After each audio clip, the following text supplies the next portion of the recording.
Hi students, now lecture number 6 here.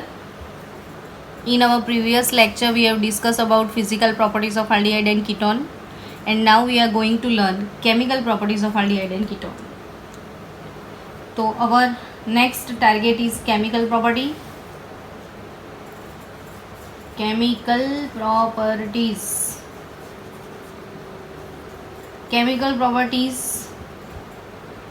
में क्या आता है? तो फिजिकल प्रॉपर्टी से बहुत कुछ ज़्यादा आता है.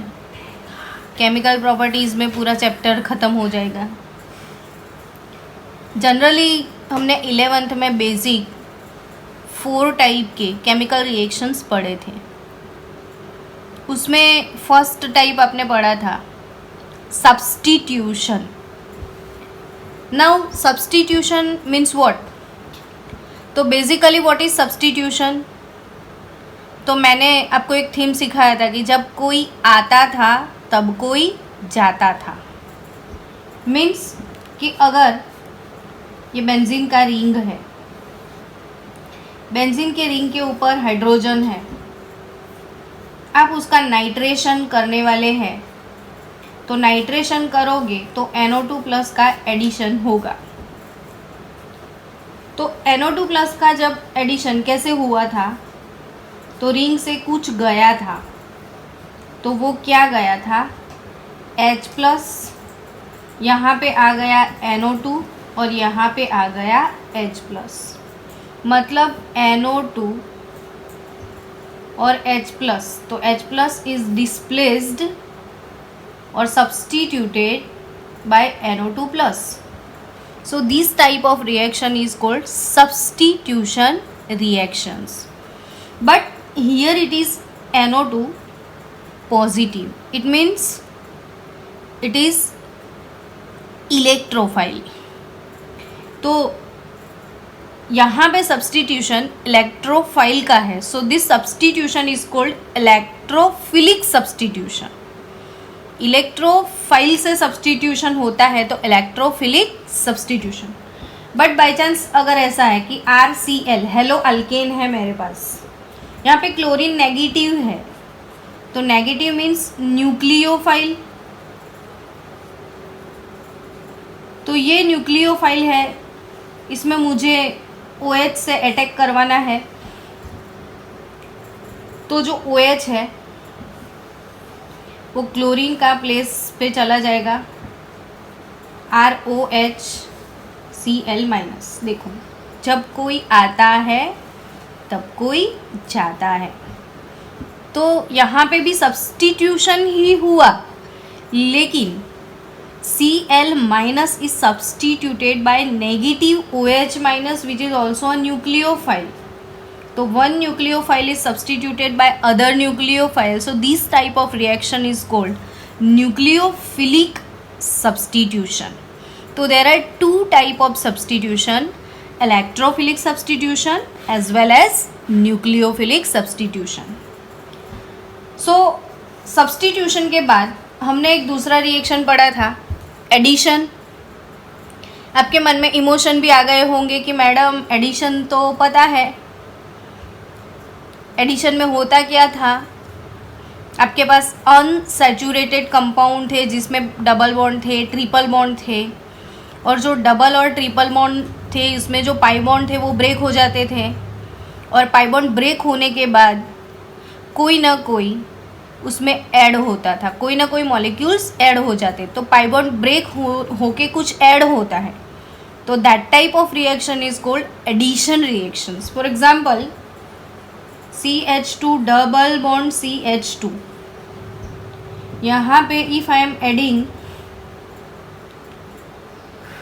H2O, so there is a H plus and OH minus here. 2 type of attacking reagent.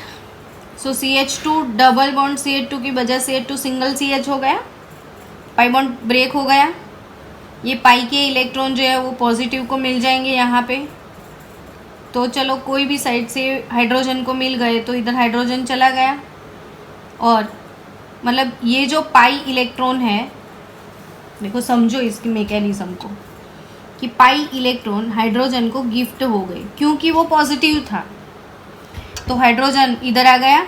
अब ये पाई इलेक्ट्रॉन चले गए तो ये पार्टी पॉजिटिव हो गई, तो पॉजिटिव के साथ कौन चला जाएगा, नेगेटिव पार्ट चला जाएगा।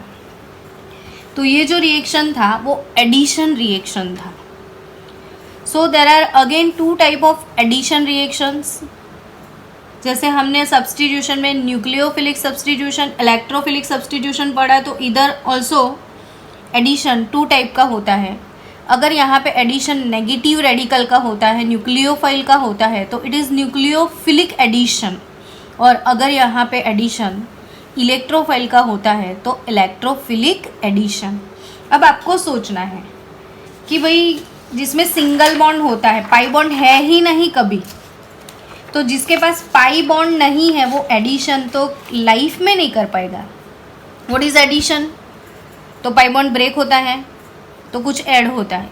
मेरे पास पाई बॉन्ड ही नहीं है तो मैं एडिशन कहाँ से करूँगी? So alkane hydrocarbons are generally famous for substitution, but for carbonyl compounds here ketone and aldehyde both are very reactive compound due to dipolar carbonyl group. तो aldehyde और ketone दोनों में you can see here there is a positive pole and there is a negative pole. It's a dipolar. अगर ये dipolar है तो उसमें किस टाइप का रिएक्शन होगा, सब्स्टिट्यूशन या एडिशन? जल्दी जल्दी आंसर दो मुझे। सोच लिया? पाई बॉन्ड है, अच्छा ब्रेक हो जाएगा, कुछ ऐड हो जाएगा, तो बट ऑब्वियस है एडिशन ही होगा ना। तो यहाँ पे always aldehyde and ketones are famous for addition reaction. हो गया माइंड में सेट? Aldehyde and ketones are famous for addition reactions. Now which type of addition? तो ये कार्बन, उसके जो इलेक्ट्रॉन थे वो किसी ने लूट लिए। किसने लूटे भाई? तो वो ऑक्सीजन। तो ऑक्सीजन लूट के चला गया तो कार्बन बेचारे को इलेक्ट्रॉन की डेफिशिएंसी है। तो ये हो गया अपना इलेक्ट्रॉन डेफिशिएंट पार्ट। ये कैसा पार्ट है आपका? Electron deficient part. तो बट ऑब्वियस है मुझे जिस चीज़ की डेफिशिएंसी होगी ना तो मेरी वही डिमांड होगी। तो मेरे पास इलेक्ट्रॉन डेफिशिएंसी है तो मेरी डिमांड भी काश कोई आए और मुझे इलेक्ट्रॉन दे के जाए। तो इसमें इसकी तलाश ऐसी ही होगी कि कोई नेगेटिव मेरे पास आए ताकि वो अपने इलेक्ट्रॉन मुझे डोनेट कर पाए। तो ये वाला जो पॉजिटिव चार्ज है उसको प्यास नेगेटिव चार्ज की है।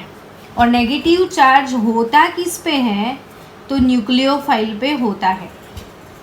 तो न्यूक्लियोफाइल नेगेटिव है तो यहाँ पे बहुत ही फास्ट वो अटैक कर सकता है। तो इसीलिए aldehyde and ketones are famous for nucleophilic addition. छोटी सी और एक बात करनी है कि अल्डिहाइड और कीटोन दोनों न्यूक्लियोफिलिक एडिशन फील करते हैं। तो दोनों में से कौन फास्ट फील करता होगा? अल्डिहाइड फास्ट करता होगा या कीटोन फास्ट करता होगा?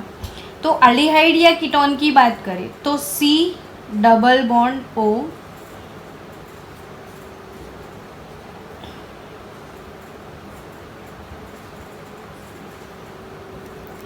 यहाँ पे एक अल्काइल ग्रुप है और एक हाइड्रोजन है। कीटोन में दोनों अल्काइल ग्रुप हैं। हमारे सारे बच्चों को ये पता है कि alkyl groups are electron donating group. Alkyl group are electron donating, they are not withdrawing. अभी इसको इलेक्ट्रॉन चाहिए, इसने गिफ्ट कर दिए, तो उसकी जो डेफिशिएंसी वो थोड़ी बहुत कम हो जाती है। इधर जो ज़्यादा डेफिशिएंट रहता है, जिसको बहुत एक्सेस प्यास लगती है, वो बहुत ही एक्सेस वो फास्ट पानी की ओर भागता है। तो यहाँ पे एक्सेस डेफिशिएंसी है तो वो फास्ट भागेगा। यहाँ पे डेफिशिएंसी थोड़ी बहुत प्यास, 1-2 बूंद पानी किसी ने पिला दी उसको, तो थोड़ी सी प्यास उसकी बूझ गई ड्यू टू आर, तो थोड़ा लेस रिएक्टिव हो गया। किसकी कंपैरिजन में? तो C डबल बॉन्ड O। सोच लो आप ऐसा कोई कंपाउंड है जहाँ पे अल्काइल नहीं है, तो वो तो मीथेनाल हो गया। तो मीथेनाल, इसमें कोई अल्काइल ग्रुप नहीं है, तो ये सबसे ज़्यादा प्यासा पार्ट है। तो एक्सेस थ्रस्टी कार्बन मीथेनाल में है, जो कि बहुत ही फास्ट रिएक्टिव है। तो सबसे मतलब हाईएस्ट रिएक्टिव पूरे अल्डिहाइड कीटोन्स फैमिली में कौन है?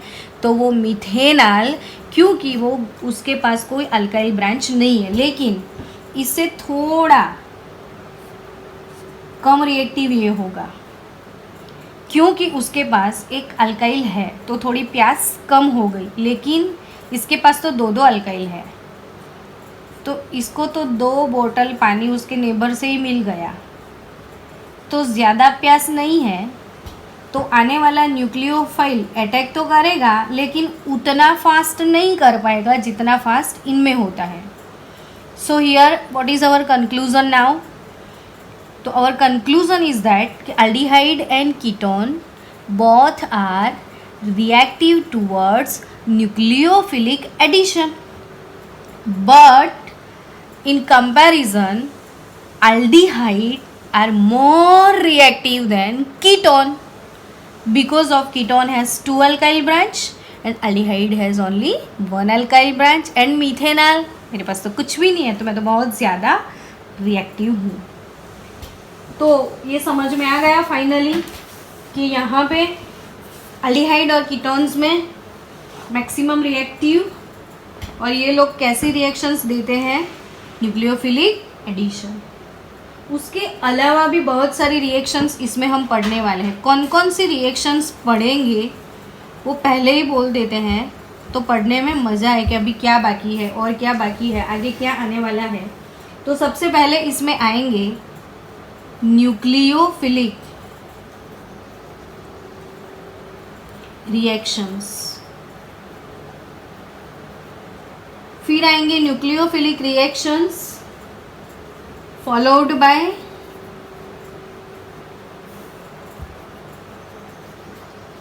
मोलिक एलिमिनेशन,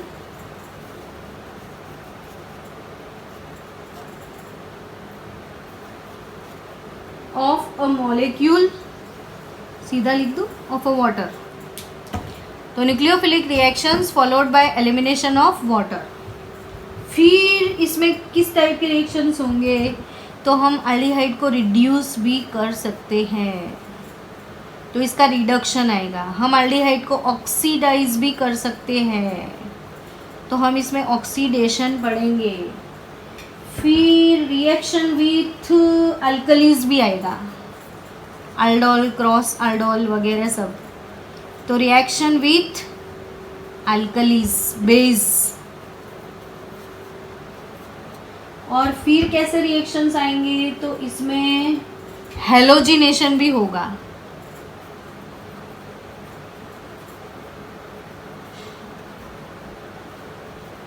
और सब एक्स्ट्रा और रिएक्शन आते हैं, उसको मिसेलनियस रिएक्शन बोलते हैं।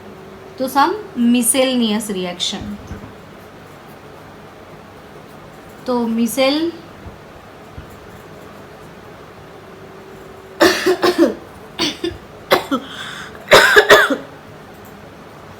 मिसेलनियस reactions.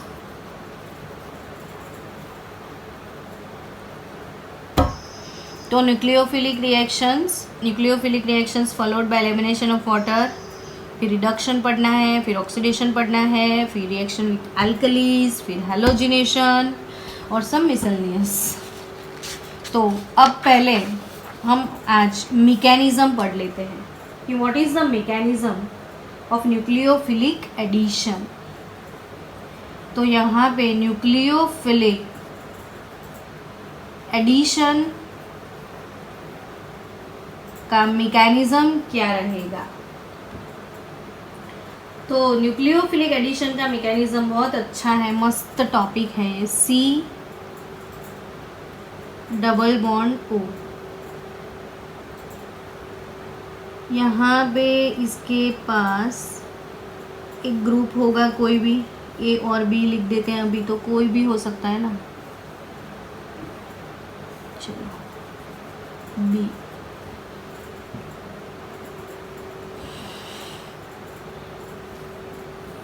Sigma bond sigma bond sigma bond, ये वाला पाई। तो ये वाले कार्बन ने सिर्फ 3 सिग्मा बॉन्ड बनाए। जुमिन आ खसी नहीं गंजो, तो ये वाले कार्बन ने सिर्फ 3 सिग्मा बॉन्ड बनाए। तो इस कार्बन का हाइब्रिडाइजेशन कौन सा होगा? sp2। और अगर sp2 हाइब्रिडाइजेशन है तो जल्दी जल्दी याद करो शेप कौन सा होगा? तो शेप होगा ट्रायंगुलर प्लानर। मतलब ये 3 बॉन्ड ऐसे सेम प्लेन में होंगे, ऐसे होंगे तीनों एक ही प्लेन में, ऐसे triangular planar shape due to sp2 hybrid. एक कार्बन और ये A, B और C डबल बॉन्ड O वाला बॉन्ड। तो अगर ये triangular planner sp2 hybridise molecule है, अब ये सेम प्लेन में है तो एक प्लेन भी बना दो इसके लिए। ये प्लानर मॉलिक्यूल है। बाय चांस यहाँ पे अटैक होगा C पे, क्यों C पे ही अटैक होगा? तो इट्स पार्शियल पॉजिटिव। आने वाला कौन है? तो न्यूक्लियोफाइल Nu, जिसके पास अमानत है 2 इलेक्ट्रॉन की। अब nucleophile attack from the top of the face, it attack from the top से अटैक करेगा। ये वाला रिएक्शन स्लो रिएक्शन है। ये अपना स्टेप 1 फर्स्ट स्टेप में न्यूक्लियोफाइल अटैक करता है। अटैक करेगा तो न्यूक्लियोफाइल ये पॉजिटिव है, देखो ये नेगेटिव है, इसको इलेक्ट्रॉन पेयर डोनेट करेगा। तो कार्बन के जो इलेक्ट्रॉन पेयर थे ये वाले, वो ऑक्सीजन को मिल जाएंगे। बट जैसे ही अटैक करता है तो हाइब्रिडाइजेशन विल चेंज। sp2 था sp3 हो जाएगा। अब sp3 हो रहा है ना, तो शेप भी तो चेंज हो जाएगा। sp3 में शेप कौन सा है अपना? तो टेट्राहेड्रल शेप है, which is not planar structure here. तो यहाँ पे C, ये 2 इलेक्ट्रॉन पाई इलेक्ट्रॉन ऑक्सीजन लेके बैठा है, मुझे शेप चेंज करना पड़ेगा। तो ये ऑक्सीजन यहाँ पे आ जाएगा, इस पे 2 इलेक्ट्रॉन है, ये माइनस हो गया, 2 इलेक्ट्रॉन है। यहाँ पे अटैक किसने किया? न्यूक्लियोफाइल ने अपने इलेक्ट्रॉन देके बॉन्ड बना दिया। अब A और B थे वो ऐसे शिफ्ट हो गए।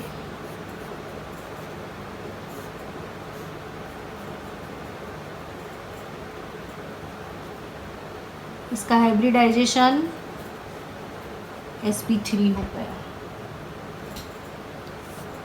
ये प्लानर नहीं हुआ, अभी ऐसे न्यूक्लियोफाइल हो गया।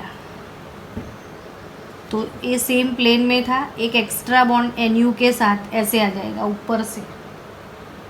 Nu attack from the top, तो यहाँ से Nu अटैक करेगा ऐसे। तो यहाँ पे Nu है ऐसे। तो ये वाला शेप जो है, तो ये टेट्राहेड्रल शेप हो गया। अब next step which is fast step. तो हम इसमें ये रिएक्शन कोई भी सॉल्वेंट में होगा, जो भी सॉल्वेंट होगा वो प्रोटॉन डोनर भी होगा। तो उसमें से अभी हमको प्रोटॉन, ये ऑक्सीजन भी नेगेटिव हो गया बेचारा, तो वो प्रोटॉन को गेन कर लेगा कहीं से ना कहीं से। इसको प्रोटॉन मिलने वाले हैं सॉल्वेंट से, और वो प्रोटॉन को गेन करके H को एक्सेप्ट करके OH बना देगा और ये हो गया अपना एडिशन प्रोडक्ट। आया मैकेनिज्म समझ में? मैंने वैसे भी धीरे धीरे समझाया कि ये sp2 था, प्लानर स्ट्रक्चर था, ऐसे अटैक हुआ क्योंकि ये पॉजिटिव था, ये नेगेटिव है, इसको इलेक्ट्रॉन पेयर डोनेट करने वाला है। अटैक हो गया तो शेप कौन सा हो गया? Tetrahedral. Hybridization will change here, sp2 become sp3 here. This is our slow step here and this is our fast step here. And at last we will get addition product. तो next lecture हमारा रहेगा relative reactivities of aldehyde and ketones. मिलते हैं next lecture में।